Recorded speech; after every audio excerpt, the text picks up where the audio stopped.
everybody. How are you doing tonight? This is none other than Brown Sugar Confessions. And I am Dr. Val, your resident clinical sexologist and host, along with these beautiful, amazing co-hosts of Brown Sugar Confessions. Y'all looking awfully luscious back there. What's going on, Treese? How's life? It is going really good. I'm finally finding my footing in my house, and the weather isn't rainy, and there's no more flash floods for the next couple of days anyway. I'm just happy to be here, but I want to take a moment to congratulate the United States for finally sending its first non-binary passport out to an individual. Hooray! Hey, keep it up. There we go. Finally, right? What year is it? 2021? Yeah. It's a start, US. We're on it. Jenny C, what are you doing? You're looking amazing over there. Thank you. I am dialing in from Lakai. We're doing a appreciation dinner for the Ronald McDonald House here in Salt Lake, because we donate so that families whose children are undergoing care in the local hospitals have a place to stay. So this is the appreciation dinner for all the donors. So I can't stay for the whole show because they're making a lot of noise, and I don't want to take away from the our episode. You see them, they're all like greeting and screaming. We're sitting outside with the heater. I see the heat. Warm. I see I look you. good. You look beautiful. You guys ever want like a blingy mask? Look up Treese for it, okay? Yes. Okay. Tracy makes those gorgeous masks. You didn't see it. Hold up again, Jenny. It's a gorgeous mask. It's so gorgeous, y'all. Look. Oh, yeah. Mm-hmm. Yes. All right, love. We're glad you chimed in with us tonight. If no more, just for a few minutes. We love you, Jenny C, and we'll see you later on. Love you. Bye. Bye-bye, sweetheart. KD, what's up with you, love? Looking all luscious. Hello. Good evening, everybody. I'm doing fabulous. Not too much to report here. We are just enjoying the lovely harvest weather. It's so nice that we are in this fall, autumn. I kind of miss the summer. I miss the warm weather, but it is kind of nice seeing the leaves finally start to turn color. Has anyone noticed that the leaves really didn't turn color much this year? Climate change is real. Yeah, because it's like still hot here. I mean, I'm in Delaware, in Georgetown area, and it was like 75 today, I think it was. It's hot here. I mean, the leaves are not turning at all, but the squirrels are having fun with all the acorns that are dropping. I don't know if y'all are getting oh my goodness, yeah, going on, but the acorns are freaking everywhere. So anyway, but y'all be giving me the weather report. Ain't nothing else going on besides the weather with y'all. That's all I get from y'all. Living my best life. The weather is significant. It is, but that's all I get. There's no other juice other than the weather from y'all. I swear to God. I mean, there's worth it. I mean, what you want us to say? I don't know. I mean, I got a little bit of Atlanta news, if that counts. The Braves are in the World Series. Yay! All right, ATL. All right, that's a good thing. So tell me what's going on with you? And I know you got a good hot topic too. So go ahead, girl. Take it away. I mean, outside of hey, I'm alive, that's always a good deal. But coming with this hot topic, so let me ask you this question. Has anybody ever been stiffed with a bill before at a restaurant? No. Nobody's ever had anybody walk out and leave them with a bill? No, I'd fight. Okay. I'd probably fight them. Yeah. Okay. So come to the house, you're gonna fight. What's the hot topic, girl? So no, the reason I ask is because there is an article that had came out earlier this week about this gentleman who had went on a blind date with this lady, and he was going to pay for her date. Unfortunately, she decided to show up with 23 of her family members on this blind date, and then expected him to pay the bill. Our guy was not going for that, so he left. And she got stuck with the bill. Good. Can you remind us, Miss T, how much was this bill? That bill was $3,100. Woo. That's ridiculous. We got to fight. Essentially, long story short, she wanted to test the generosity of her date. So when she was like, I'm gonna come on this blind date, he's like, okay, cool, I got you. And she showed up with 23 other family members. No. Who does that? Without talking to him, with just blind. Just showed up. She's a fool, straight up. She's a straight up fool. We would have had to fight. Pay that bill. Oh yeah, no. I think there is a little bit of cultural context involved with this that we may be missing, though, because apparently, from what I read, because I think they were Asian. I can't remember if they were Chinese or something else. Yeah, the gentleman is just named as Mr. Liu, and this did happen in the Eastern Chinese project of Zhangjing.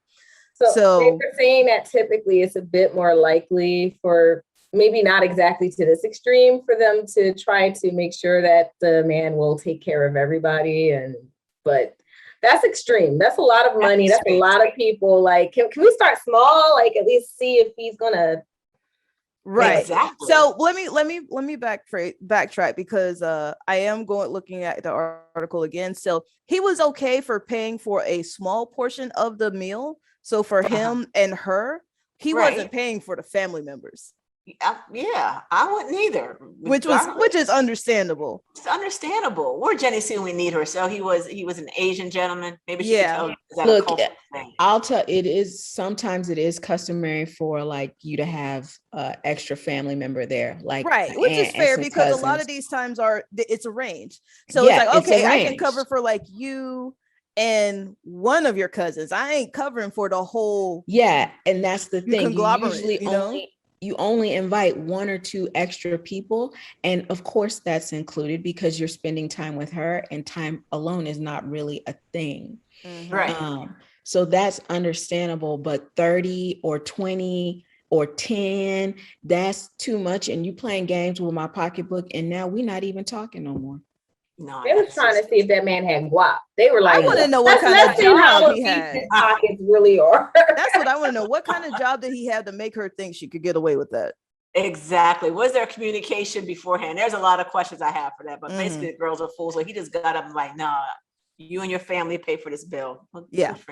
I ain't even complaining about that. So what's going on with me is not a daggone thing. I can talk about the weather. No, I'm lying. I got some hot girl stuff going on. What's this hot girl stuff we talking about?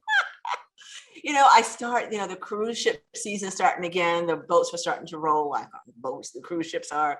So I'm heading out again in November, and then around the world cruise I'm teaching on. So I'll be quite busy. So there's a lot happening. And I am going to a club in New York in a couple of weeks, an adult only club. They're debuting. So I will let you guys know what we find out at this club. I'm very interested in what kind of new toys and sex things they've got at this new club in New York. So I'm going to report back and let y'all know. I can't do anything live there, but at least y'all know I'm there reporting as Dr. Val does on the newest sex club open up. I want to pass. I want to go. In case you need an assistant while you're there. Yeah, exactly. I'm the assistant. Look, I'll wear my glasses. I'll put my hair in a bun. I'll be your assistant. I'll walk around with the clipboard. Like, that's interesting. Mark those down, trees. Anyway, so that's what's happening for me. And it's just like a regular. I just said it's like a regular old sex club. Is there such a thing? Is that crazy? I just said that. Like, I go to so many sex clubs. I really don't go to that many sex clubs. I just know a lot of them because I was about to say, this sound like a whole lie. A whole okay, I did lie. Unabashed lie. Right, whatever. You guys know me too well. So tonight we're going to continue talking about BDSM. I think you guys heard Jenny is not going to be with us tonight. She's at a fundraiser, so we're not going to have her with us to finish up talking about breast cancer, but that whole conversation was really amazing. So if you didn't see those episodes, go back to our YouTube channel at Brown Sugar Confessions. Check out our YouTube. Make sure that you subscribe, because Miss T, tell them about the contest real quick. Then we're going to talk about this. There's a contest we got. We have a contest, and please, everybody, remember, this contest is for you all to be on the show with us, because we know somebody out there got something to confess. We feel it in the air. This post-spooky season air, we feel it. It's out there. Somebody wants to confess. Here's your chance to confess with us here on Brown Sugar Confessions. So All you have to do is like and subscribe to our YouTube, our Facebook, our Instagram page, and refer a friend so that they can do the same. Each time you do, your name will be put into a raffle. You get up to four chances? I think so, yeah. For your name in the raffle. And then we will make a drawing on November 11th, and we'll have you on the show in December. So awesome. So you guys make sure that you go to all of our pages and channels, Brown Sugar Confessions all over the place. And don't forget your emails, keep sending them to us because we do love that feedback from you guys. But tonight we're going to go and finish talking about kink. I think we should talk about some spanking, some impact play. Ooh. Wait, is spanking and impact play the same thing? Yeah, it is. We can spank. We're going to hit. We're going to Who we hitting? We're going to leave some marks on our subs tonight. Wait, I gotta hit myself. What is this? On our subs, yes. So, a lot of people, when they get into BDSM, they want to go for all the whips, right? And the cattails and all that good stuff that they're going to use, and the bull whips on their subs. So tonight we're going to talk a little bit about, like, if you're going to start out in this, like what you should and shouldn't do. If you're into like that impact play, you want to do a little bit of spanking, and maybe we'll even talk about a little bit of bondage, because hey, why not? We're on Brown Sugar Confession, so we might as well talk about both. So let me ask y'all, how many of y'all, and I want the truth, have done some BDSM and have done some spanking or some bondage? Confess. I know Teresa's hand gonna be up. I knew it. I knew it. Look, she breaking stuff in her own office. I did. You're totally doing impact play on your office supplies, so please don't. I knew Teresa was going to have her hand up. I knew it was her. All right, Teresa, you got to confess, honey. Tell us. I don't know what y'all want to know, but I've been doing a lot of things over here. And you only report about the daggone weather. So what you be doing though? Come on. I'm not gonna lie. Y'all already know from last week's or the week before's show that I learned about BDSM by accident when I was with a partner and they spanked my booty. Accidentally got your booty spanked and then you became a sub. Okay, we're gonna keep rolling with that. That was an accident. Like, accidentally it happened. All right, we don't believe that. It was an accident. But you just roll into being the sub? Does it work like that? No, you know what happened? Like just oil up and slide in? Sometimes. Sometimes. Like an orgy. Get that good baby oil, that cheap one. Right. And you will slide into everything. Shoo shoo. I mean, everybody asks, how do you get into an orgy? Baby oil. I mean, we figured this out earlier. We did figure that out. All right, go back to BDSM because y'all want to get me sidetracked. Y'all gotta keep going.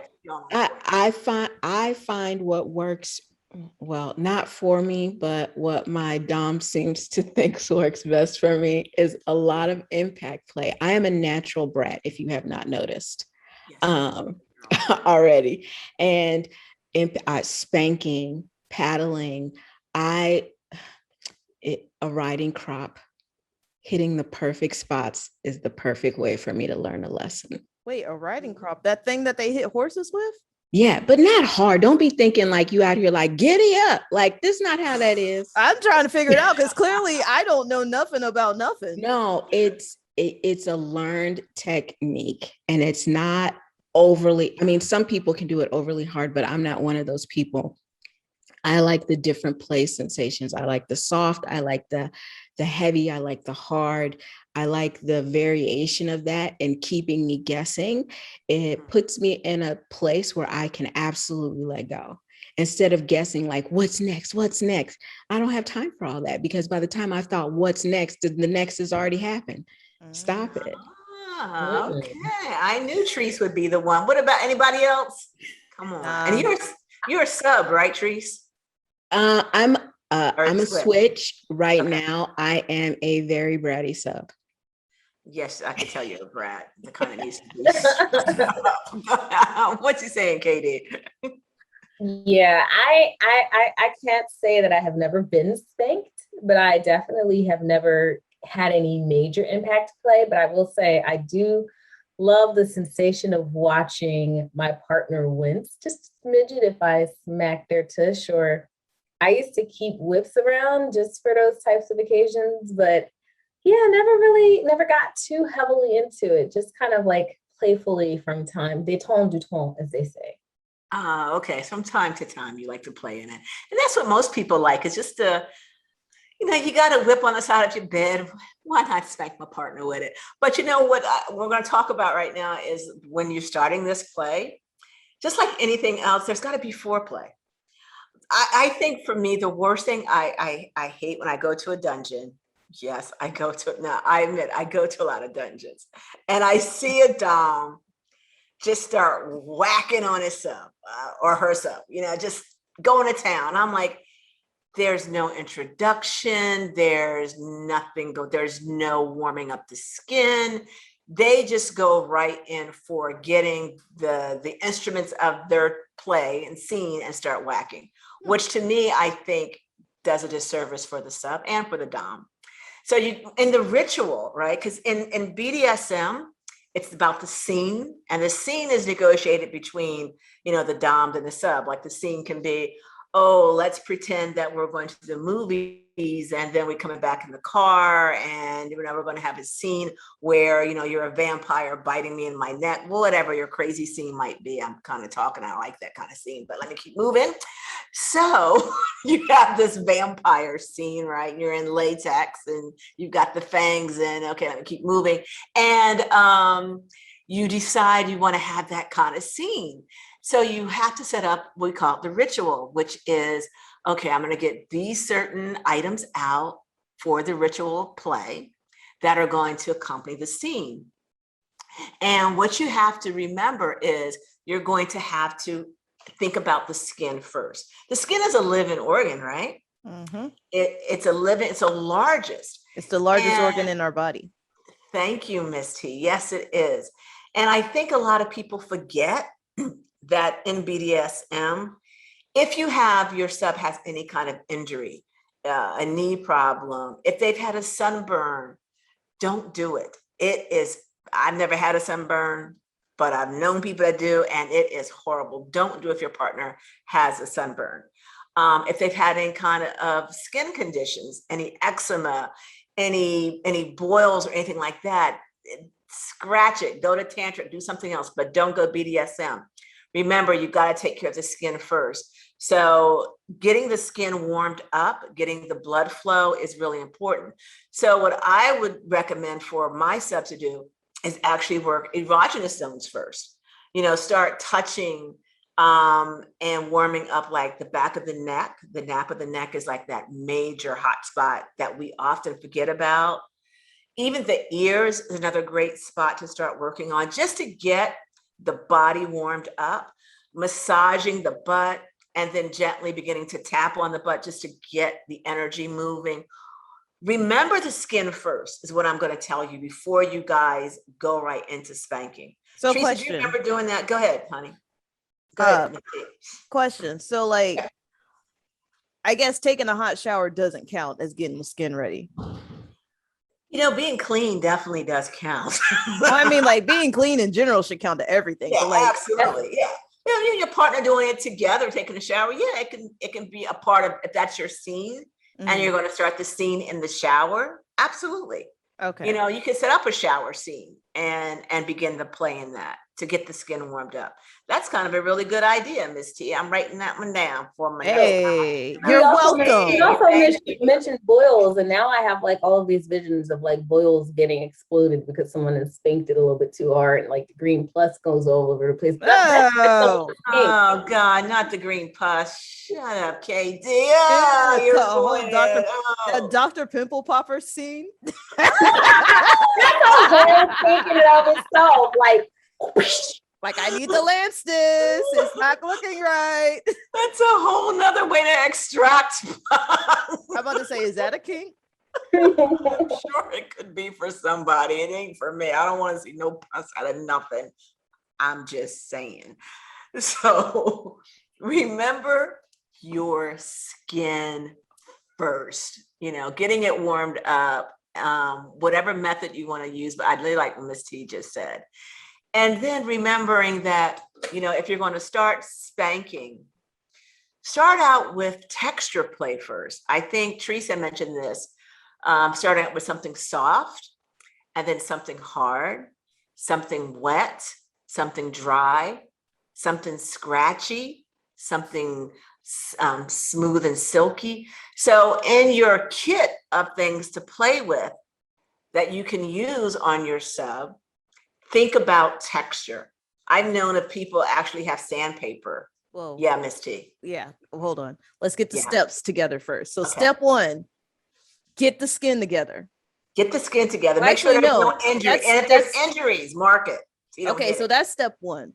That's Step step- 0 is set up the scene, or is that Set- step 2? Set up the scene first. Yes. Okay, so step 1 is set up the scene. Uh-huh. Step 2 is get the skin together. Correct. Step 3, we're doing texture. Yes. No, are we doing all of those textures or just one texture? You can pick and choose. I'm just giving you ideas, of what kind of things that you can put in your little toolkit. But think about hot, cold, people think about electroplay. Think about all of those things that cause the skin to have sensation. And we're not going to talk about electroplay because you need to have training if you want to do electroplay. I do want to say, when doing these things, if you meet someone that is a quote unquote dom, and the first meeting, they want to do all of these very specific things with you, like clamping, electroplay, airplay, that is a signal that they don't really know what they're doing. What Treese just said, y'all, don't do the electroplay. I got a question. Who gets into electroplay? Because I feel like that's a lot. It's not about who gets into it or why they get to it, or both. Okay, yeah, let me rephrase. Why? I guess it's a sensation is what I'm thinking. I'm not sure. It's a sensation on the skin that feels amazing. If you go to, there's many dungeons that hold classes. There are retreats around BDSM where you can go for a whole week and get training. There's weekends and week-long retreats, and where you can try certain things out to see if that's something that you're into. But it's normally when someone, you experience it by someone trying it on your skin, just on the back of your hand, to see how well you like it. Because a lot of people just don't enjoy that type of sensation. So they'll put an electric wand, typically, on the back of your hand or the inside of your wrist, just to get, for you as your receiver, to see if you like it or not. So nobody's like hooking your nipples up to a battery or anything. No one's hooking your nipples up to a battery unless you ask them and you got some experience now. Got it. Got it. You know what Noted. I do like, guys, though? I love the feeling of hot candles dripping down my skin. And do you know how I found that out? How did you find that out, Miss Katie? At church. I used to be an acolyte. I wasn't ready. I used to be an acolyte at church. So I was the person who lit the candles at the beginning of service and put the candles out. And when I put the candles out, the wax would drip on my arm, and I would just be like, oh. Churches I used make to the biggest purposely freaks. pour the wax on my arm because it was just such an amazing feeling. Churches make the biggest freaks. Oh my gosh. Okay, so your thing is heat. You know that. So that gets you going. So if you get into BDSM, then your kink might want to be playing with fire play, and I know that I've seen several times where they do cupping with fire on them. And it heats up the skin. It's also therapeutic if you're going to your Chinese acupuncturist, or that's where I go. A lot of people use it amazing. for like high-end athletes use it. Exactly. And I get cupping all the time, but people also use it in their BDSM toolbox, and they'll use it to cup parts of their body, especially the shoulders, and they'll use it on other parts of their body just to get the blood glowing, and it feels absolutely amazing. But to do it safely, you need to go to someone that can guide you and your partner on how to do it safely. Stay with us. We'll be right back. We have to go pay some bills. After the break, we'll be talking about aftercare and more hot topics. See you in a moment. See ya.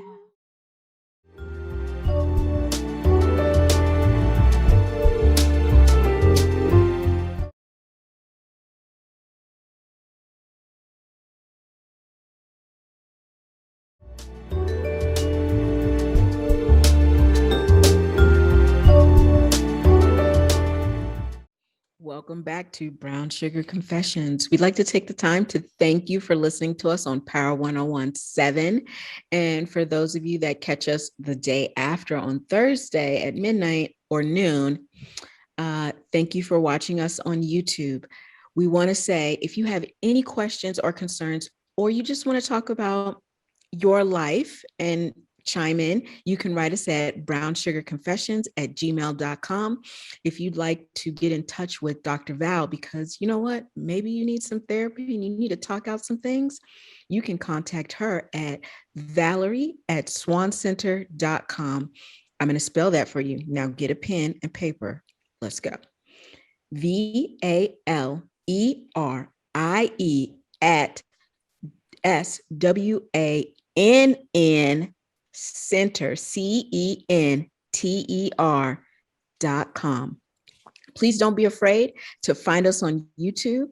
And if you want the real skinny, you need to find us on Patreon and get these lessons. Come on now, we're doing it. Sign up, come see us over there. Now let's get into the hot topic of this week with me. So we're going to talk about some real stuff over here. Everybody is chiming in because everybody always has something to say about. Do I need to get my drink ready for this? Get your drink ready. Get your drinks ready. Okay, we got it. Everybody is talking about Will and Jada. They are again.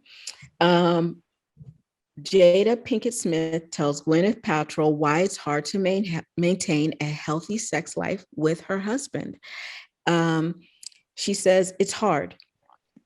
The thing is, Will and I talk about this journey a lot. We started at a very young age, 22 years old.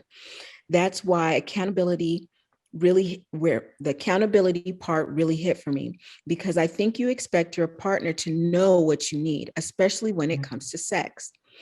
If you love me, you should know. And if you love me, you should be able to read my mind. And from what I'm getting a lot on Facebook, Instagram, is that she is just dragging him through the mud, right? For me, this is my take on it. Basically, what she's saying is you're young when you start your sex life with a partner that you stayed married to for a very long time. As you go through your age, your body changes, and so do your sexual desires. So why should you not be talking about it? At 22, your leg is able to, your big toe and your pinky toe can touch back here. Yep. and you can still get up near 40. Right. And you can still get up 20 minutes later talking about, let's go get some Taco Bell. I'm 42. No. That Taco Bell don't hit the same when you near 40. Don't hit the same way. And you're not getting my foot all the way up here. Not without some warming up. Prep that skin. Right. Drink some water. Yoga. I need an hour. I need a minimum of an hour stretch, warm, gentle stretching before we even do any of that. Who needs a yoga teacher? I think what bothers me is that people have so much to say about someone else's sex life, but yet they haven't orgasmed in 22 years, but got something to say about somebody else. Wait, what? Yeah. Not even by themselves? Some people know. One lady, I'm not going to lie, I'm in a lot of weird groups on Facebook. You probably catch me in there saying some weird, petty stuff. One lady was in a group, and I was saying that I don't think it's right that if the man only orgasms, he should look after his partner. Like, you have to look after your partner. And she goes, well, I think when a man gets it, I don't have to get it. I'm there to serve him. And I said, ew. That was my natural response, was ew. What? And some people really in that group went really hard because I don't think they're okay with women having orgasms. That hurts my soul. It does. It's horrible. I just died a little bit. You know what? Let me drink to these. So what do you think, Dr. Val, about Jada and Will? Well, it's unfortunate that Jada has chosen not to share with Will how her body has changed with age. Because what you liked when you were 20 and 30 is not the same you're going to like when you're 40 and 50. Mm-hmm. Your body will change for men and for women. Your sexual pleasure will change.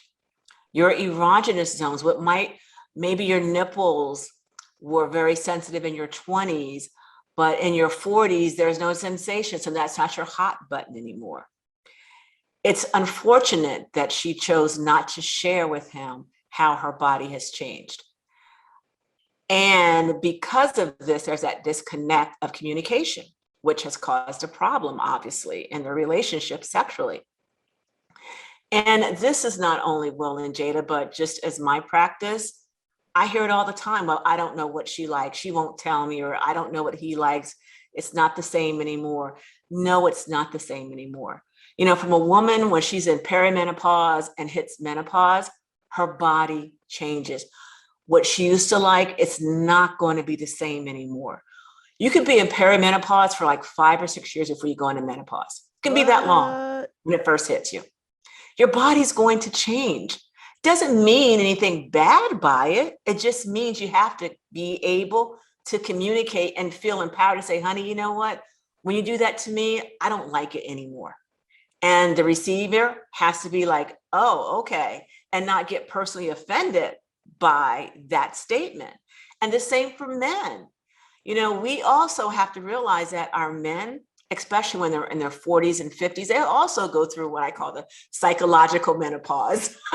They're aging and their bodies are changing. And what they liked and had the stamina in their 20s and 30s, they're not going to have it in their 40s and 50s and 60s. And so this is the point that I hope that, Will and Jada contact the sister over here. Let me help y'all out because y'all just need to talk. Listen to Catrice because she can tell you exactly how to reach me. She already told y'all, but listen to Catrice. But look, y'all need to communicate and to give each other permission to let your bodies change. Really, it's okay. There's nothing wrong with her or him or any of your genders when you want to share, honey, this doesn't work anymore, or try this. I'm drier now. Duh, I don't like that. Go this way. It's okay. That's my take on it. And so for me, it opened up conversation really around communication because I think it's absolutely wrong for anyone to think, well, if they love me, they should know what I like. That's BS. Your body is your body. You have to take responsibility for your body and tell them what you don't and don't like, period. That's what I got to say. And that's on Mary Had a Little Lamb. Probably not what y'all thought I was going to say, but that's my take on that. I think that's perfect. I think that's the natural, well, I don't want to say natural response. I think that's the response of any person that has common sense and can see bodies change. Yeah, absolutely. It's give your partner permission and yourself permission to allow change. That's it. And don't make it about your skill. Oh, they don't like me, or they don't think I'm good, or I've gained too much weight, or blah, blah. Maybe they're just changing. And ask, honey, does this still work for you? And don't be afraid to say yes or no, because we all should be allowed to experiment and to change and to develop into our sexual authentic self without having to pretend. Because if you don't do that, then you pretend you've had an orgasm for 20 years with your partner, knowing that you've never had one. And that is also a really big problem. That's Is heartbreaking. people not being honest with their partner because they don't want to hurt their feelings. So they don't share with them that I've been faking it all these years, but really you're, you don't get me off. You're what we call an awkward lover, but they don't want to do that to their partner because they know or they believe that it's going to hurt their partner's feelings.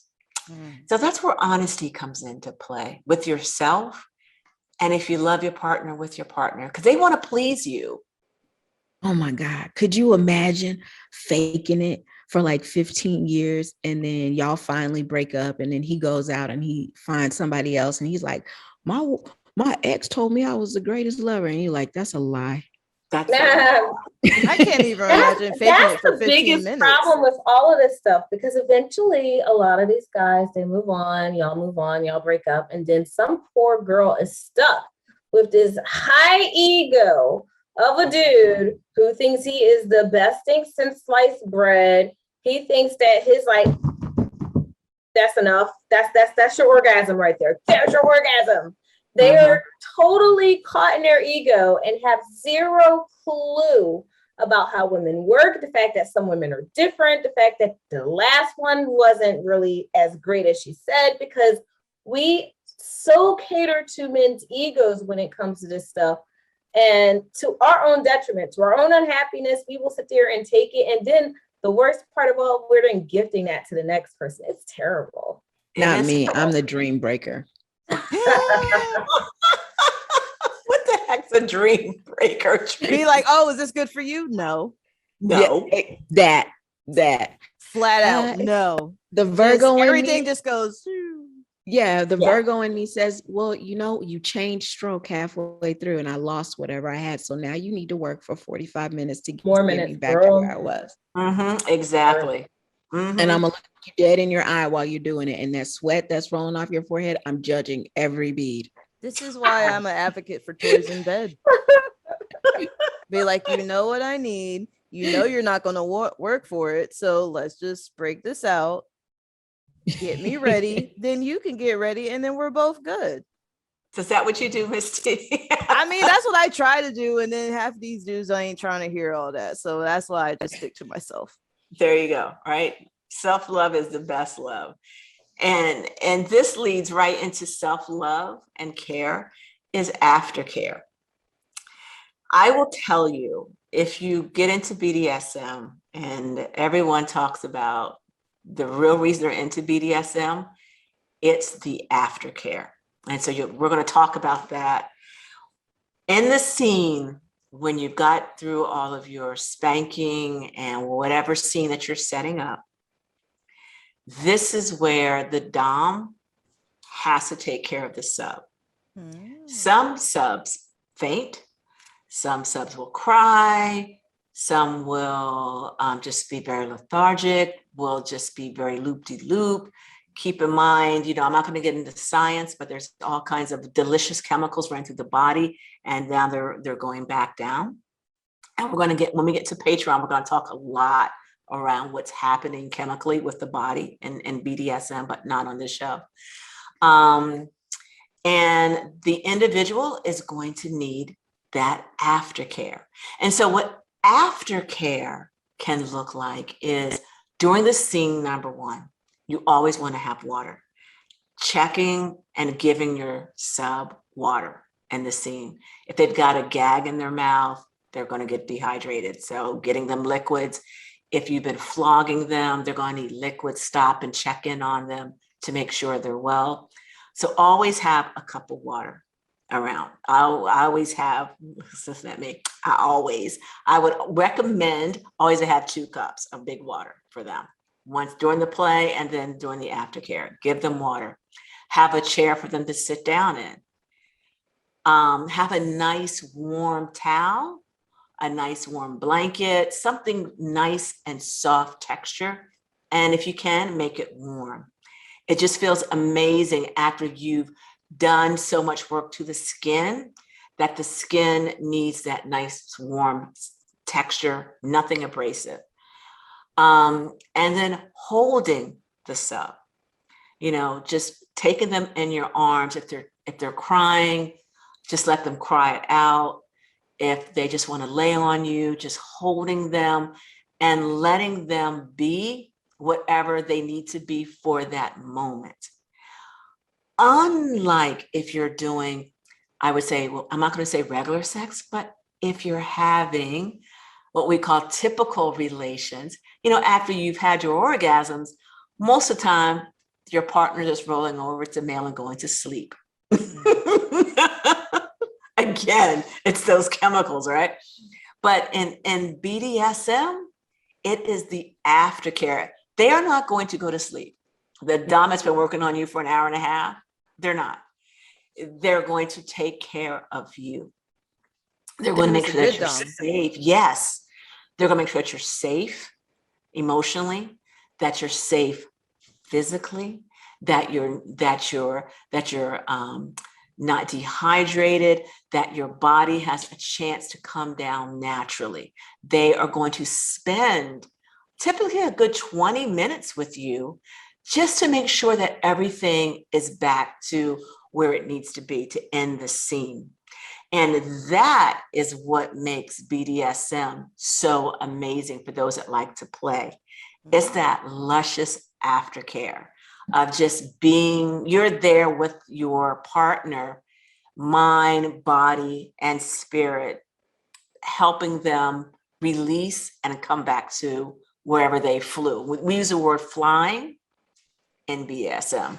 When you've reached a state of euphoria, we call it flying. And it's the point of where you're just like, you don't feel anything. You're just having an out of body experience. So bringing that person back down is what makes it so, so beautiful. Interesting. Yeah. I'm trying to envision this because I'm like, all right, here we are getting flogged and spanked and possibly electrocuted. So and now possibly electrocuted. Woo, woo, woo. Uh-huh. Here's some water. Yeah, absolutely. It's interesting to imagine because I've never lived this for sure. So it's interesting. It's like it sounds so fluffy, but when you think about what's actually happening, it doesn't sound so nice and cloudy and fluffy. But you know what? It is nice and cloudy and fluffy, though. Go ahead, Miss T. Is it like hey, I'm checking on you to make sure you're not dead? You need anything? Exactly. Towel? It's more. You need some noodles? It's more. It's more than that. It's more than that. When I'm in a session and after we've come down and I am flying, like when I say I'm flying, like the world has soft edges. Like I can feel everything. I'm almost overstimulated, but in the best possible way. And to have someone there that is just caring for you until you can return to your body wholly. And if that's turning on your heating, for me, turn on my heating blanket, turn on my heating pad. I like my water with a straw in it because sometimes my mouth doesn't, if I've had a gag in my mouth, it hurts sometimes. So I want a straw, I like a bendy straw or a crazy straw in my water. And crazy straws are great. And they hold the drink for you. If you need food, they feed you. If you need a shower, they take you in the shower and they shower you. And just to know that someone that took you to the height of heights is now there to make sure that you come back wholly and fully into your body and will stay with you as long as you need.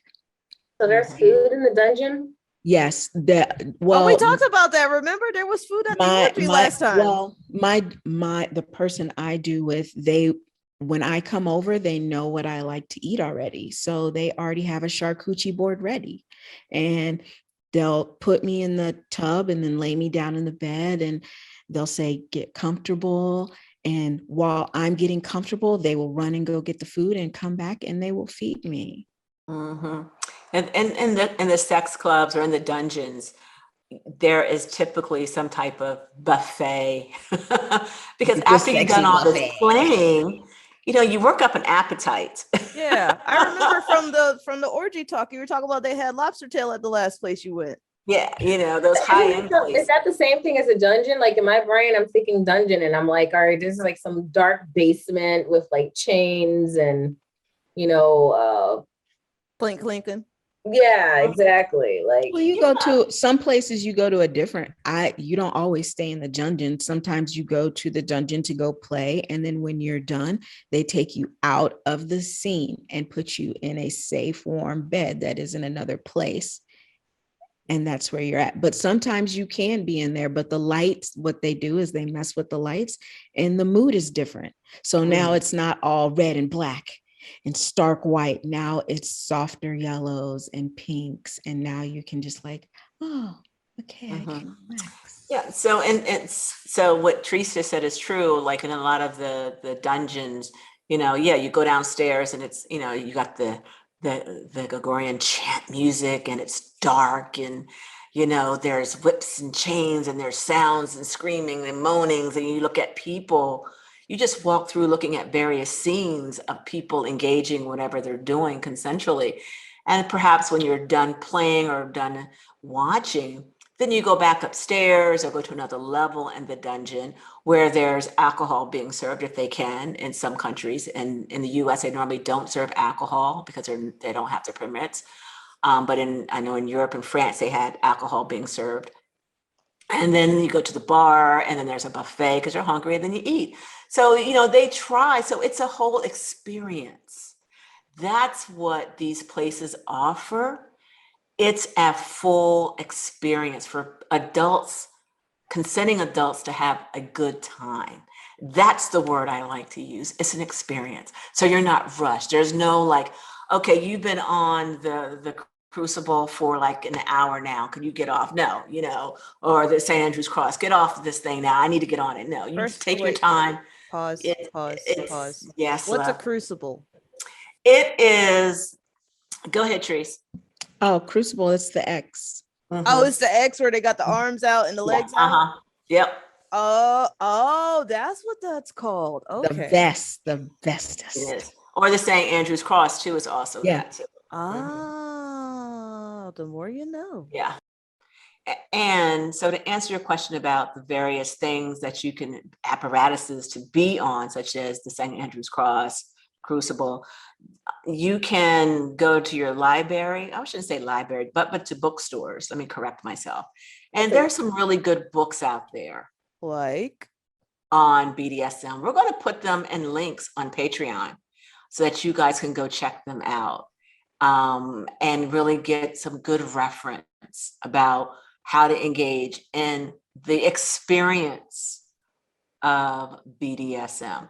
And also, I want to mention to everyone that if you choose to go in this experience, and if you're a sub, I want you to hear me, ensure that your Dom gives you really good afterplay. Because if they're really into you at that moment, which they should be, they also have to be into you after that experience to take care of you. And that is the most critical thing, is the aftercare. And for the Doms, have that ritual set up of how you're going to take care of your sub. Because I think that is it's like, it's a ritual. I can't describe it any other way. It's a ritual of totally being not selfish. And for the Dom. Yeah. It could be super dangerous if you don't bring your sub down the right way. It can be very dangerous for them mentally. You have to do it. I've heard of that happening, but I didn't I've heard of that happening to people who I know of that play in BDSM, but I didn't understand the context of it because I didn't understand what BDSM was, where they were like, my sub, or they were subs and they were like, I had the worst experience, blah, blah, blah, blah, blah. And I'm like, that doesn't sound good. Why are you with this dude? But now I know. Exactly. So we hope you guys have enjoyed this segment, which has been all about BDSM. We've enjoyed this tonight so much. This is going to wrap up our month-long Kinktober. So I hope that you really have enjoyed these segments that we've done on in October leading to November on kink and on breast cancer awareness. I want to thank Jenny C., who's not with us tonight, for really going there in her conversations. This has been a lot of fun for us as the hosts and the hostesses on this whole thing. And this amazing journey. Make sure you guys keep liking and subscribing to our YouTube channel at Brown Sugar Confessions. And also, send us those emails at brownsugarconfessions@gmail.com. I am Dr. Val at Valerie at Swan Center. If you have any sexual concerns, and we are Brown Sugar Confessions every Wednesday, 11 o'clock, only on one place, Power 1017. We'll see you next week. Stay safe and play safe. Good night.